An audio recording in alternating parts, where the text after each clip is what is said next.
¿Cómo es posible que unos cristales blancos del tamaño de granos de azúcar puedan transformar completamente el sabor de cualquier sopa? Y más importante aún, ¿por qué un condimento inventado en Japón se convirtió en el ingrediente más usado en las cocinas de todo el mundo? La respuesta está en Tokio, Japón, donde hace 116 años el Dr. Kikunae Ikeda descubrió el quinto sabor básico y creó el método para producirlo usando un proceso que no requiere químicos sintéticos, sino bacterias vivas que transforman azúcar en cristales de sabor puro. Hoy vas a descubrir el proceso completo detrás de este condimento, desde la extracción de glucosa de la caña de azúcar hasta la cristalización en evaporadores, pasando por la fermentación bacteriana y la neutralización con bicarbonato de sodio. Si te quedas hasta el final, entenderás por qué fabricar Ajinomoto usa el mismo proceso que hacer yogurt, pero con un resultado completamente diferente. ¡Empecemos! El proceso de fabricación del Ajinomoto no arranca en un laboratorio químico. Empieza en campos de caña de azúcar donde se cosechan tallos de 3 metros de altura llenos de jugo dulce. Los tallos de caña se transportan a ingenios azucareros. Allí se trituran entre rodillos gigantes de acero que exprimen el jugo. Este jugo se hierve en calderas hasta que el agua se evapora y el azúcar se cristaliza. Los cristales blancos se separan. Esos son el azúcar de mesa que todos conocemos. Pero queda un líquido espeso color café oscuro. Este líquido se llama melaza. Es lo que sobra después de extraer todo el azúcar cristalizable. Todavía contiene 30% de azúcares que no se cristalizan fácilmente, principalmente glucosa y fructosa. Este líquido es la materia prima para fabricar Ajinomoto. La melaza llega a la planta de Ajinomoto en camiones cisterna. Se almacena en tanques de acero inoxidable de 100.000 litros. Antes de usarse, la melaza pasa por un proceso de clarificación que elimina impurezas sólidas mediante filtros de malla fina. La melaza clarificada se diluye con agua purificada. La proporción es 1 litro de melaza por cada 3 litros de agua. Esta dilución reduce la concentración de azúcares del 30% al 7.5%. Esta concentración específica es crítica para lo que viene a continuación. La solución diluida se transfiere a tanques de fermentación. Estos tanques son cilindros de acero inoxidable de 20 metros de altura y 5 metros de diámetro. Cada tanque tiene capacidad de 200.000 litros. Dentro de cada tanque viven billones de bacterias microscópicas. No cualquier bacteria. Una bacteria específica llamada Corynebacterium glutamicum. Esta bacteria tiene una característica única. Cuando consume glucosa en presencia de oxígeno, no la convierte en alcohol como hacen las levaduras. No la convierte en ácido láctico como hacen las bacterias del yogurt. La convierte en ácido glutámico. El ácido glutámico es un aminoácido. Los aminoácidos son los bloques que forman las proteínas. Tu cuerpo contiene 20 tipos diferentes de aminoácidos. El ácido glutámico es uno de los más abundantes. Forma aproximadamente el 2% del peso de tu cuerpo. Pero aquí está lo fascinante. Cuando el ácido glutámico está atrapado dentro de una proteína, no tiene sabor. Cuando se libera y queda suelto, activa receptores específicos en tu lengua que detectan un sabor que no es dulce, ni salado, ni amargo, ni ácido. Es el quinto sabor básico que el Dr. Ikeda llamó umami. La palabra japonesa para delicioso. Las bacterias Corynebacterium glutamicum producen este ácido glutámico continuamente mientras haya glucosa disponible y oxígeno fluyendo. El proceso funciona así. La solución de melaza diluida entra al tanque de fermentación. Se añade un cultivo inicial de bacterias. Las bacterias empiezan a multiplicarse consumiendo la glucosa. Se duplican cada 40 minutos. Una bacteria se convierte en 2 en 4 en 8. En 12 horas hay billones. Mientras las bacterias crecen, consumen glucosa y producen ácido glutámico que liberan al líquido, pero las bacterias necesitan oxígeno constantemente para este proceso. Sin oxígeno, dejan de producir ácido glutámico. Por eso el tanque tiene inyectores de aire en el fondo. Bombean aire filtrado continuamente. Miles de burbujas microscópicas suben desde el fondo hasta la superficie. Las bacterias absorben el oxígeno de estas burbujas. El tanque también tiene un agitador gigante. palas de acero inoxidable que giran a 20 revoluciones por minuto. La agitación mantiene las bacterias suspendidas uniformemente en el líquido, evita que se asienten en el fondo donde habría menos oxígeno. La temperatura del tanque se controla a 32 grados centígrados, ni más ni menos. Esta es la temperatura óptima para que las bacterias produzcan la mayor cantidad de ácido glutámico. Más caliente y las bacterias se estresan, más frío y trabajan lento. El proceso de fermentación dura entre 30 y 36 horas. Durante este tiempo, las bacterias convierten aproximadamente el 90% de la glucosa disponible en ácido glutámico. El líquido que inicialmente era dulce por la glucosa, ahora es ácido por el ácido glutámico acumulado. Después de 36 horas, se detiene la inyección de aire. Las bacterias dejan de producir, el agitador se apaga. Las bacterias se asientan en el fondo del tanque formando una capa de biomasa. El líquido claro con ácido glutámico disuelto queda arriba. Este líquido se bombea hacia afuera dejando las bacterias en el fondo. Las bacterias no se desperdician. Se procesan y se convierten en fertilizante orgánico rico en nitrógeno que se vende a agricultores. El líquido con ácido glutámico pasa a tanques de neutralización.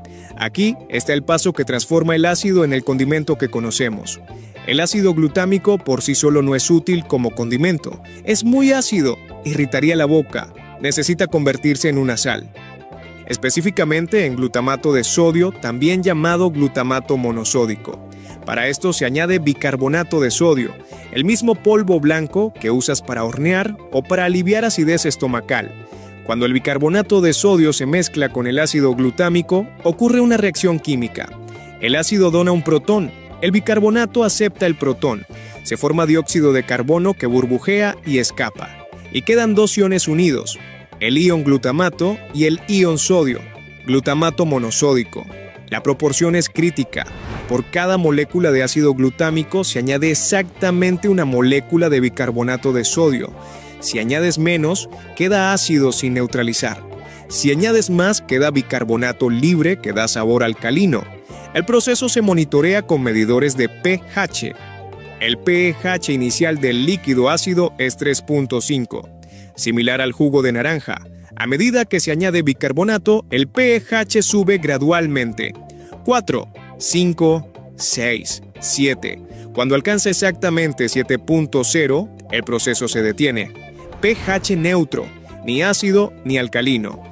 El líquido neutralizado contiene glutamato monosódico disuelto, pero también contiene impurezas, restos de bacterias muertas, fragmentos de proteínas bacteriales, moléculas de melasa que no se consumieron. Todo esto debe eliminarse. El líquido pasa por filtros de múltiples etapas. Primero filtros gruesos de malla que retienen partículas grandes. Luego filtros finos de membrana que retienen partículas microscópicas. El líquido que sale de estos filtros es transparente, pero todavía tiene color amarillo pálido. Este color viene de compuestos de melasa que atravesaron los filtros. Para eliminarlos se usa carbón activado. El líquido pasa por carbón activado en polvo. El carbón actúa como esponja molecular. Los compuestos de color se adhieren al carbón. El líquido sale completamente transparente como agua. Ahora el líquido es una solución pura de glutamato monosódico en agua. Aproximadamente 20% de glutamato monosódico y 80% de agua. Para obtener los cristales blancos que conocemos, hay que eliminar toda esa agua. La solución se transfiere a evaporadores al vacío. Estos son tanques donde la presión se reduce mediante bombas de vacío. A presión reducida, el agua hierve a temperaturas más bajas. En vez de hervir a 100 grados, como lo haría normalmente, hierve a 60 grados. Esta temperatura más baja es importante. Si hirvieran la solución a 100 grados, el calor podría degradar parte del glutamato. A 60 grados se preserva completamente. El agua se evapora gradualmente. La solución se concentra. 30% de glutamato, 40, 50, 60. Cuando alcanza aproximadamente 70% de glutamato y 30% de agua, la solución se vuelve saturada. Una solución saturada no puede disolver más glutamato. Si intentas añadir más, no se disolverá. Se formará un sólido, y eso es exactamente lo que queremos. La solución saturada se transfiere a cristalizadores. Son tanques con agitación lenta y temperatura controlada. A medida que se evapora más agua, la concentración de glutamato supera el punto de saturación. El glutamato empieza a cristalizar. Primero aparece un cristal diminuto, una semilla de cristal. Las moléculas de glutamato del líquido se adhieren a esta semilla. El cristal crece capa por capa. Se vuelve más grande, más moléculas se adhieren. El cristal sigue creciendo. Estos cristales tienen forma característica, prismas rectangulares transparentes como pequeños diamantes. Cada cristal mide aproximadamente medio milímetro de largo, lo suficientemente grande para verse individualmente, pero lo suficientemente pequeño para fluir como azúcar. El proceso de cristalización tarda entre 8 y 12 horas. Durante este tiempo, aproximadamente el 90% del glutamato disuelto se convierte en cristales sólidos. El 10% restante permanece en el líquido. Los cristales se separan del líquido mediante centrifugación. Los cristales con algo de líquido se cargan en centrifugadoras. Son cilindros que giran a 3000 revoluciones por minuto. La fuerza centrífuga empuja el líquido hacia afuera a través de una malla. Los cristales quedan retenidos. Los cristales húmedos se transfieren a secadores de aire caliente. Aire filtrado a 80 grados fluye a través de una cama de cristales. El aire caliente evapora la humedad residual. Los cristales salen completamente secos con menos de 0.5% de humedad. Los cristales secos pasan por tamices vibratorios. Estos separan los cristales por tamaño. Los cristales más grandes quedan en el tamiz superior. Los medianos en el tamiz intermedio. Los más finos pasan al fondo. Cada tamaño de cristal se envasa por separado. Los cristales finos se venden para uso industrial, donde se disuelven en líquidos. Los cristales medianos para uso doméstico, donde necesitan fluir bien de los agujeros del frasco. Los cristales grandes se vuelven a disolver y se recristalizan. El envasado es completamente automatizado. Los cristales fluyen por tolvas hacia máquinas llenadoras. Cada frasco recibe exactamente la cantidad especificada. 90 gramos para frascos domésticos, 500 gramos para frascos de restaurante, 25 kilogramos para bolsas industriales. Los frascos se sellan con tapas de rosca. Se etiquetan con máquinas que aplican etiquetas adhesivas. Las etiquetas muestran el nombre Ajinomoto, que en japonés significa la esencia del sabor. También muestran instrucciones de uso e información nutricional. Los frascos etiquetados se agrupan en cajas de cartón, 24 frascos por caja. Las cajas se apilan en pallets, 120 cajas por pallet. Los pallets se envuelven con película plástica y se transportan al almacén de distribución. Una planta moderna de Ajinomoto produce aproximadamente 50 toneladas de glutamato monosódico diariamente. Eso es más de 18,000 toneladas al año. Esta producción requiere procesar aproximadamente 60 toneladas de melaza diaria. El glutamato monosódico terminado es químicamente idéntico al glutamato que tu cuerpo produce naturalmente. Es químicamente idéntico al glutamato presente en tomates, quesos, carnes, pescados. La única diferencia es que está en forma pura concentrada. Cada gramo de Ajinomoto contiene aproximadamente 620 miligramos de glutamato y 120 miligramos de sodio. Para comparar, un gramo de sal de mesa contiene 400 miligramos de sodio. El Ajinomoto tiene 3 veces menos sodio que la sal. La vida útil del producto es indefinida si se mantiene seco. El glutamato monosódico es completamente estable. No se degrada, no se descompone, no caduca. Los frascos pueden almacenarse durante años sin perder efectividad.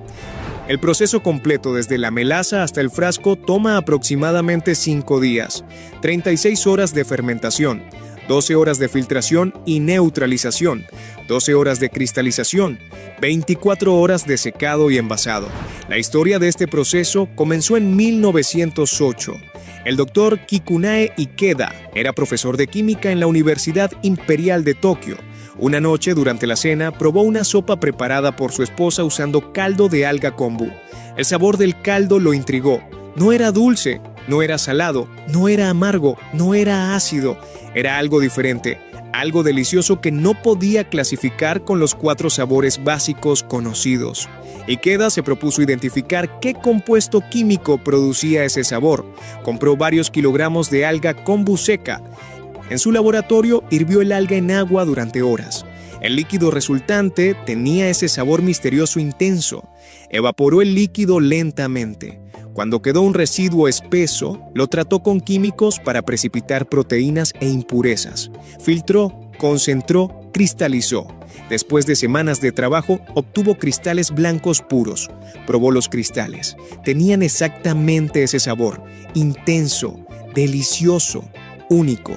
Analizó los cristales químicamente. Eran ácido glutámico, un aminoácido que ya se conocía pero cuyas propiedades de sabor nunca se habían identificado. Ikeda acuñó el término umami para este quinto sabor básico, derivado de umai, que en japonés significa delicioso, pero extraer glutamato de algas era extremadamente caro. Se necesitaban 40 kilogramos de alga para obtener 1 kilogramo de cristales. Ikeda buscó un método industrial más eficiente. El primer método comercial usaba proteína de trigo. El gluten de trigo se trataba con ácido clorhídrico concentrado a alta temperatura. El ácido rompía las proteínas liberando aminoácidos. El ácido glutámico se separaba de los otros aminoácidos mediante cristalización selectiva.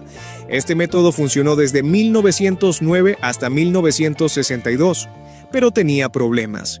El ácido clorhídrico era corrosivo, dañaba los equipos, era peligroso de manejar y el rendimiento era bajo. Solo 15% del gluten se convertía en glutamato útil. En 1930 se cambió a proteína de soja. La soja contiene más ácido glutámico que el trigo. El rendimiento mejoró a 25%, pero seguía usando ácido clorhídrico con todos sus problemas. El gran cambio llegó en 1956. Científicos japoneses descubrieron que ciertas bacterias naturales producían ácido glutámico durante su metabolismo normal. Aislaron estas bacterias, las cultivaron, las optimizaron. Para 1962, el proceso de fermentación bacteriana había reemplazado completamente la hidrólisis ácida. Las ventajas eran enormes, no requería químicos peligrosos. El rendimiento era 90%. Las bacterias convertían casi toda la glucosa en ácido glutámico y la materia prima, melaza de caña, era barata y abundante. Hoy, el 100% del glutamato monosódico mundial se produce por fermentación bacteriana. Nadie usa hidrólisis ácida.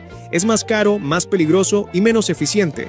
La producción mundial de glutamato monosódico es aproximadamente 2 millones de toneladas anuales. El 94% se produce en Asia. China es el mayor productor con más de 1 millón de toneladas anuales. Le siguen Indonesia, Vietnam, Tailandia y Japón. El glutamato monosódico se usa en prácticamente todos los alimentos procesados, sopas instantáneas, caldos concentrados, salsas, aderezos, snacks, carnes procesadas, congelados. Si lees las etiquetas, aparece como glutamato monosódico o E621 en Europa. También se vende directamente al consumidor para uso doméstico. En Asia, casi todos los hogares tienen Ajinomoto en la cocina. Se usa como la sal. Un poco en el arroz, un poco en la sopa, un poco en el salteado. La dosis típica es media cucharadita por porción, aproximadamente 1 gramo. Eso proporciona 600 miligramos de glutamato. Para comparar, un tomate mediano contiene naturalmente entre 250 y 400 miligramos de glutamato. Una porción de queso parmesano contiene 1200 miligramos. El glutamato monosódico ha sido uno de los aditivos alimentarios más estudiados científicamente. Más de 500 estudios en los últimos 50 años. La FDA en Estados Unidos lo clasifica como generalmente reconocido como seguro. La Autoridad Europea de Seguridad Alimentaria lo aprobó sin restricciones de cantidad, desde aquellos cristales que el Dr. Ikeda extrajo de algas kombu hace 116 años hasta la producción industrial moderna mediante fermentación bacteriana. El glutamato monosódico transformó completamente cómo se producen y se consumen los alimentos en todo el mundo. Un proceso que comenzó con la curiosidad de un profesor de química sobre el sabor de una sopa se convirtió en una industria de 3.800 millones de dólares anuales que alimenta a miles de millones de personas diariamente. Si te gustó este recorrido por el proceso de fabricación de la Hinomoto, suscríbete al canal, activa la campanita y déjanos en los comentarios qué otro producto japonés icónico te gustaría conocer. Dale like si te sorprendió que se fabrique con bacterias y comparte el video para que más personas entiendan la ciencia detrás del sabor umami. Nos vemos en el próximo video.